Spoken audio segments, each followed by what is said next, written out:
participants can share. All participants. All right, try it now. I have to where all participants can share. Okay, there we go. Lovely, lovely, lovely. And I think yep, it's this one. Okay. There we go. Slideshow starting. All right. So I have that. So I'll keep it on. You can't see them now. Yeah, well, that's okay. I can switch back to like here, like this. Like it'll still share that part. The screen. Yeah. So I'm gonna let them finish their thing. All right. Are we good? Is that good? Yes. I Can y'all suppose see you my can see it. screen? Like. Okay. All right, guys. Yes, ma'am. You can see it? Okay, cool. Awesome, awesome. All right, Okay. everybody. All right, so again, thank you all for allowing me to speak today. I'm Emily Emmons, Miss Irish Capital 2024. Here's a little bit about me. I actually went to Miss Georgia this past June, and I competed for the title of Miss Georgia. I sadly didn't get it this year, but I did make top 15, and for my community service initiative, Your Mind is Your Business, Keep It Healthy, I actually got an award for my community service, and it's called the Miss Georgia Gives Back Award. So there's a little bit about me there, about what I do and what this whole get-up is. So real quick, what is mental health? Mental health is defined as a state of well-being in which every individual realizes their potential, can cope with normal stresses of life, work productively, do well, and a fully enjoy life.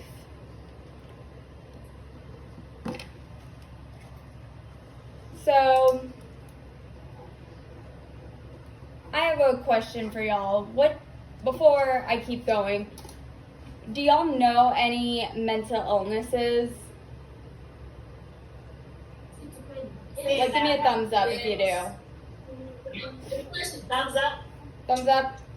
Yeah? Okay, cool. So, could you name one? Can any of y'all name one? Just, you can blurt it out. I'm fine with that. Depression.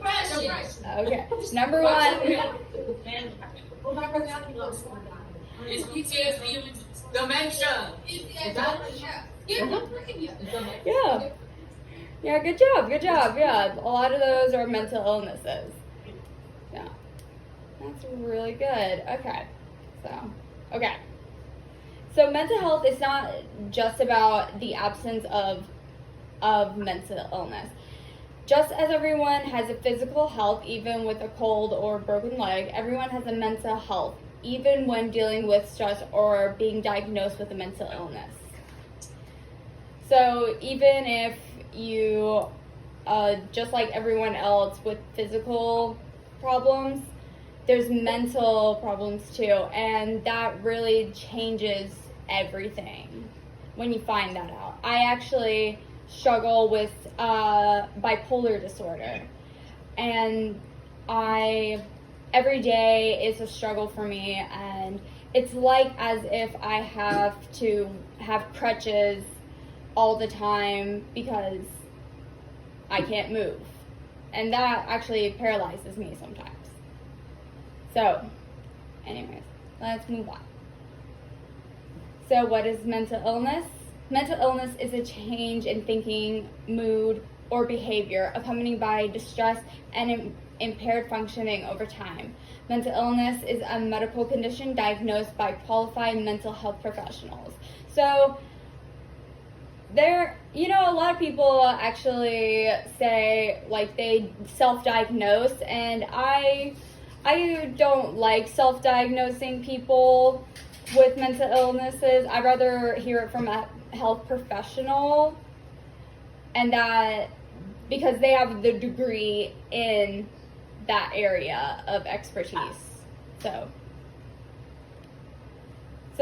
here are some examples of mental illnesses. So there's mood disorders like depression, like y'all said.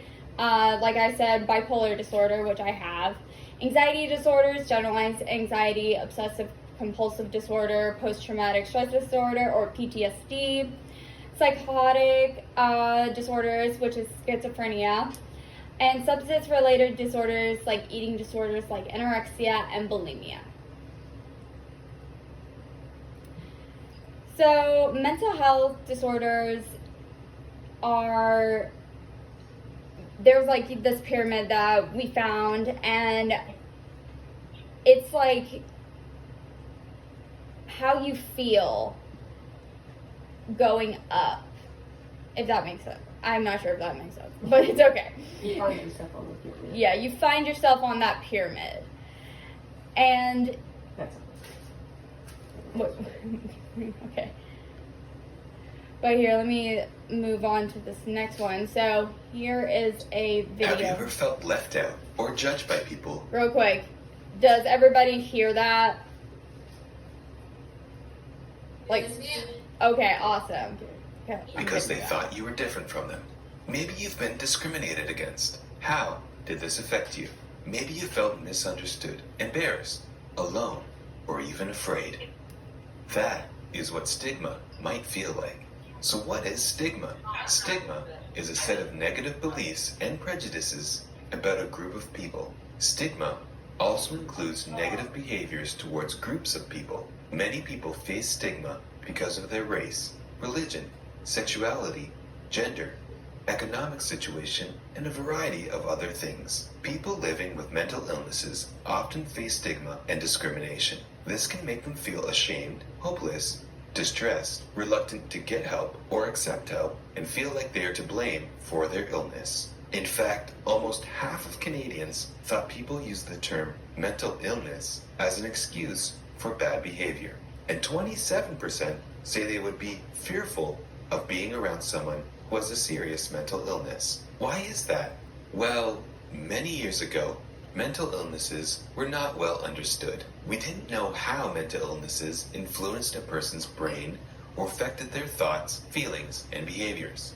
People with mental illnesses were not treated with the support they needed and were considered outcasts or even dangerous. To end stigma, people need to understand and accept that mental illnesses are like any other health conditions and need the right treatment. We would never say to someone, just think positively and your diabetes will go away. But how many times have you heard, try to be happy, think positively, don't be so depressed, you have so many good things in your life. Now let's look at an example of how stigma can hurt someone. Stefan is a first-year university student. He likes his program and has some new friends. However, Stefan feels stressed and overwhelmed by all of his schoolwork and being away from home. He's not feeling like himself, and most days he doesn't want to get out of bed. He's afraid his friends will think he's weak if he tells them, and he doesn't want anyone seeing him at the clinic, so he doesn't reach out for help on campus. His feelings get worse, and he's having a hard time staying in school. Like with Stefan, the stigma people experience often prevents them from getting help and support from family, friends, and professionals. We know from research that the sooner someone gets help, the better the outcome will be. This is true for all health conditions, including mental illnesses. So, how can we reduce stigma and help people like Stefan? 1. Think about your own feelings about mental illnesses. Do you have biases or judge people? 2. Be aware of language. Avoid using words that can be hurtful, like psycho or crazy. 3. Think about and discuss what you see in the media. How people with mental illnesses are shown in the media is not always accurate or fair. 4. Learn more about mental illnesses. Check out trusted websites like the Canadian Mental Health Association or Bell Let's Talk. 5. Explore relationships with people in your life who have mental health challenges and illnesses. After watching this video, make a list of ways you can help yourself and your communities become more accepting of all people, including those of us living with mental illness. Think about one thing you can do now to help reduce stigma around mental illness. It could be a small thing, like not using hurtful and labeling words. It could be reaching out to someone who you think might be struggling and encouraging them to get help. It could be sharing your own experience living with a mental illness with someone you trust, if that feels comfortable and safe for you. All of these things help reduce stigma and keep it from stopping others and ourselves from getting help when needed. For more info and resources on stigma, check out havethattalk.ca. Brought to you by Ottawa Public Health with support from Bell Let's Talk. Okay. That was a very long video.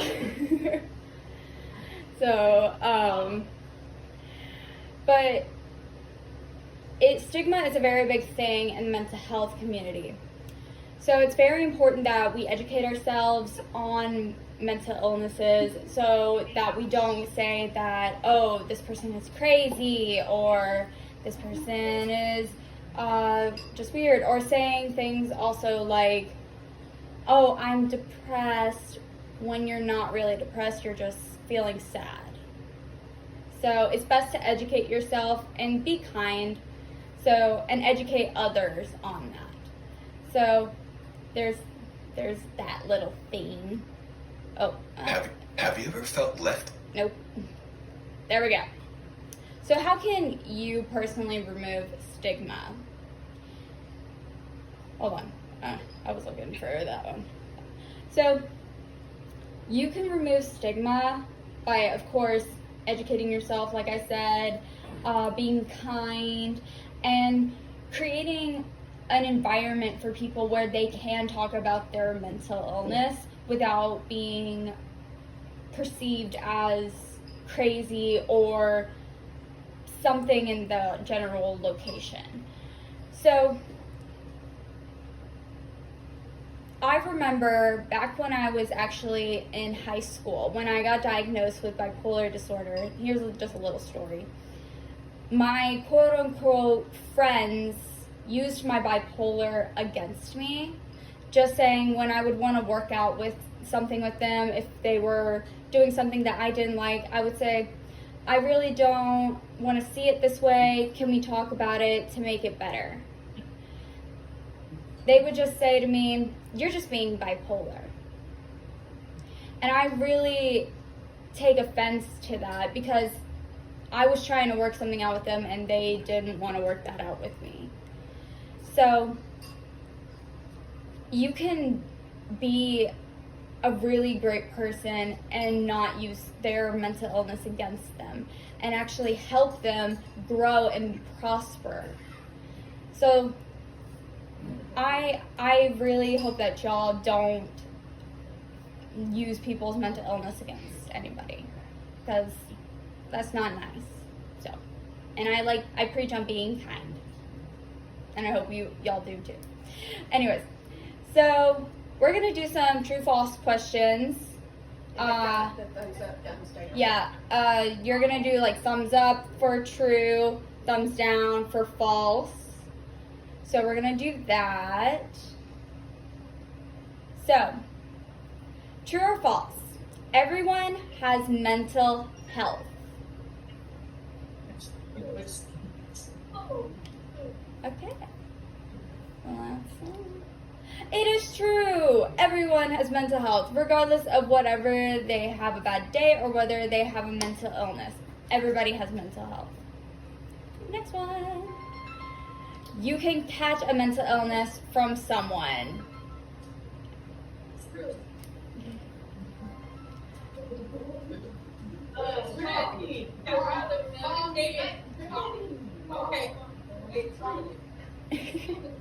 Okay, it is false.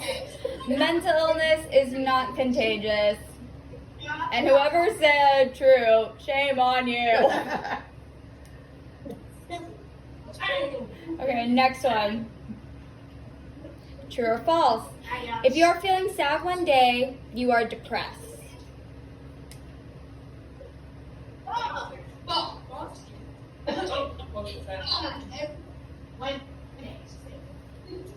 False.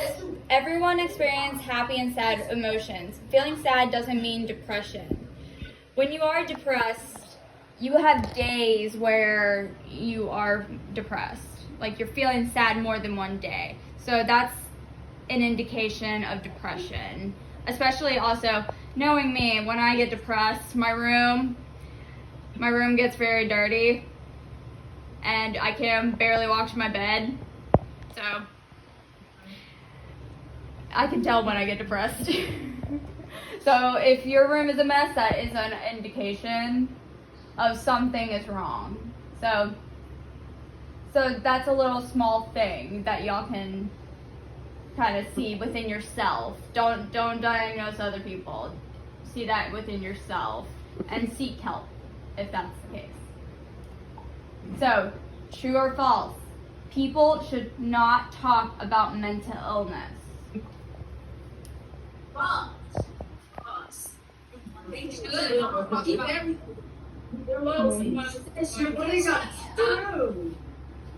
Okay. Yeah, that's true. False. Talking about mental illness means people can share their experiences with others and they can also receive better support. It is very important that people, and even yourself, share your experiences so that others don't have to suffer the way like other people suffer. And also being that support is also very important. I've learned that being a big support system for other people is just an amazing thing and wonderful to actually do for others, because I have a support system, but I am somebody's support system. So, next one. So, true or false? Exercise can boost your mental health.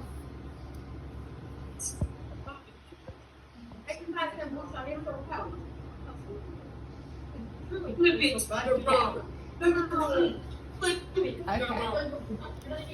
True. Many things can positively improve your mental health and well-being, including exercise. I preach on taking your medication, going to therapy, having a good support system, and exercising. I say a good amount of exercise throughout the week would at least be about 3 to 4 days out of the week of just continuous exercise for about 30 minutes to an hour. So, a little small thing, I don't do it, but I should. So I need y'all can get on to me about that the day I come in to y'all's classroom. Y'all can ask me if I've done my exercises for the week, which I probably wouldn't. True or false? If you see someone having a bad day, you should give them some space. This is a tricky one. Let's see. False.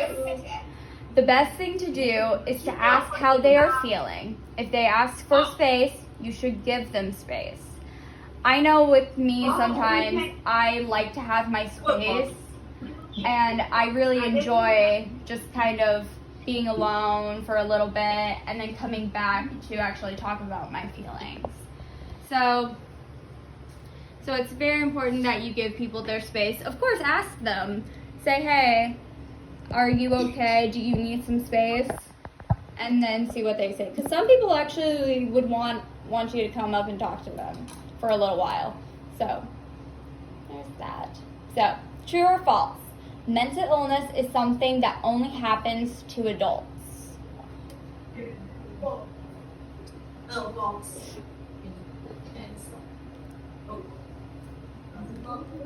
False. Children can experience mental illness too. Many mental illnesses will be discovered before the individual turns 18. I started to develop depression when I was in 5th grade. So I was 11 years old.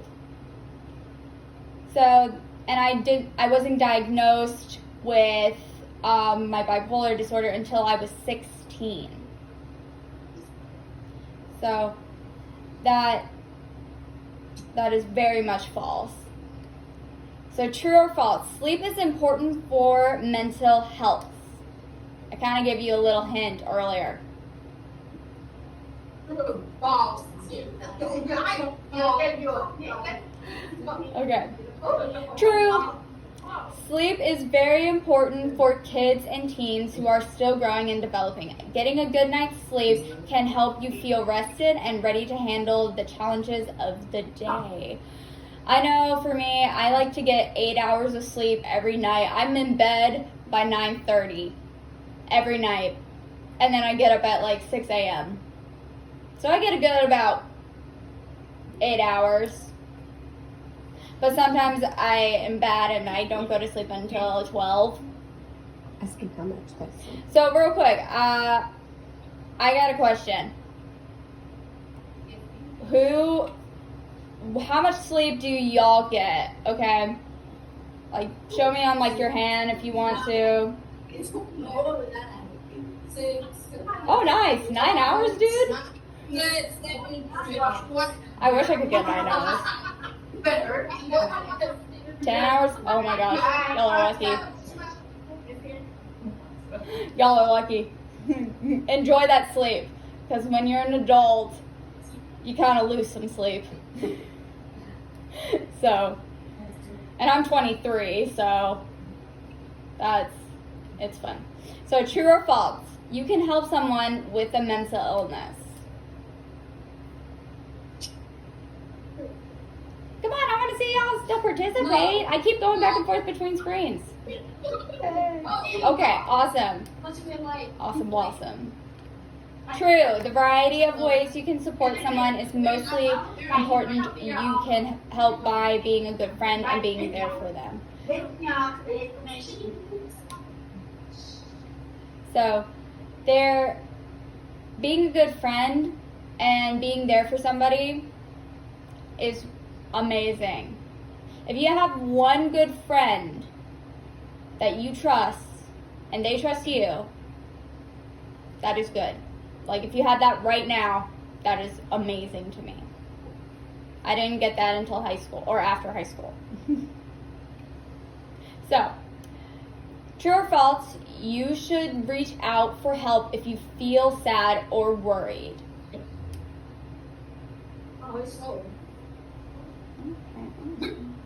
Bad. True. You should always reach out for help when you are having a hard day.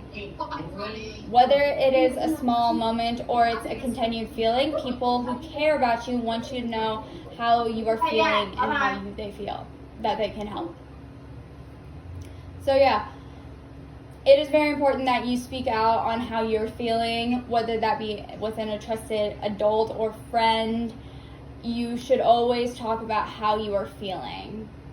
Because I know when I'm feeling really sad or depressed or mad or anything, I just need to talk about my feelings to just get them out there and to work them out. And a lot of times, a lot of people help me by just talking about it. So that's pretty good.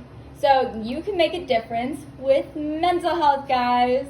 And since you're a part of HOSA, I think that is amazing that you're wanting to go into this field.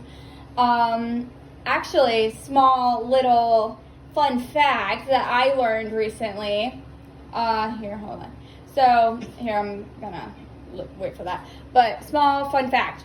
So, my great aunt, she was actually a advisor for HOSA back in 1978.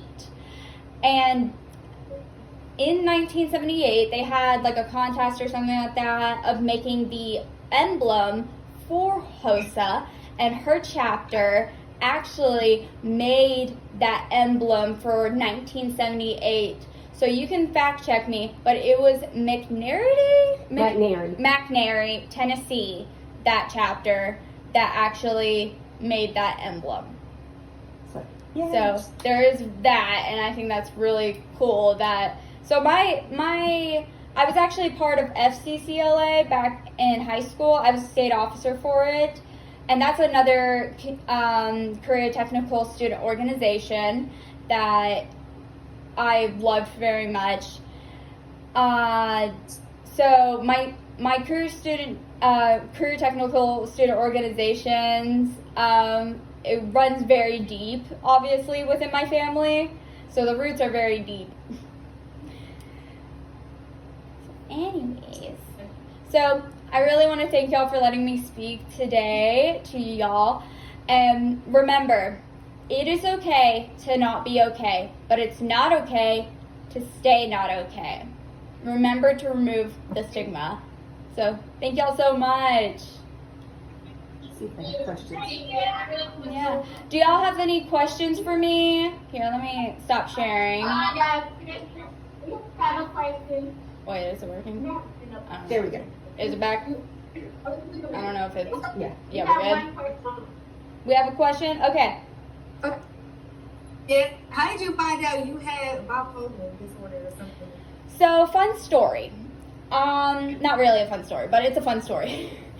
So, back when I was in high school, those friends that I was with, we were hanging out in the library one day, and I don't know what exactly happened, but something was said to me, and I just completely shut down.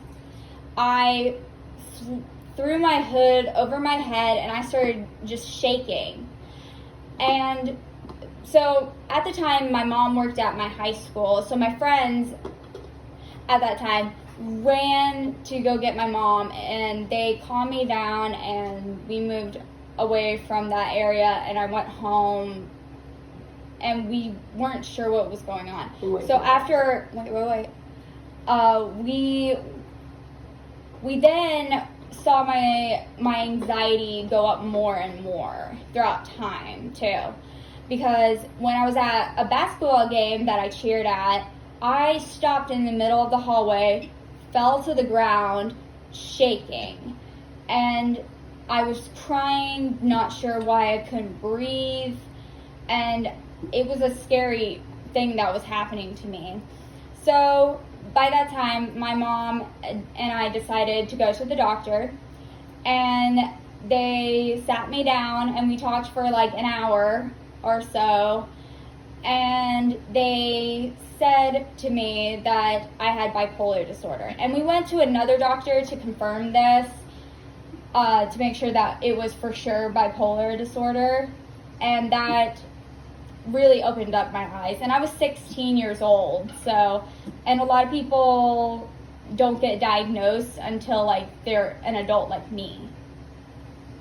So That was a good question. yeah, that was a good question. I like answering that question. Alright, thank you. Alright, thank you so much. Yes, thank Again, for y'all. spending time with us, talking with us. Alright, now you heard that again. Yay. Anyways, it was so Thank nice. you. It was so nice talking to y'all. Enjoyed you. Stay safe. Yes, you too. Especially with that storm coming in.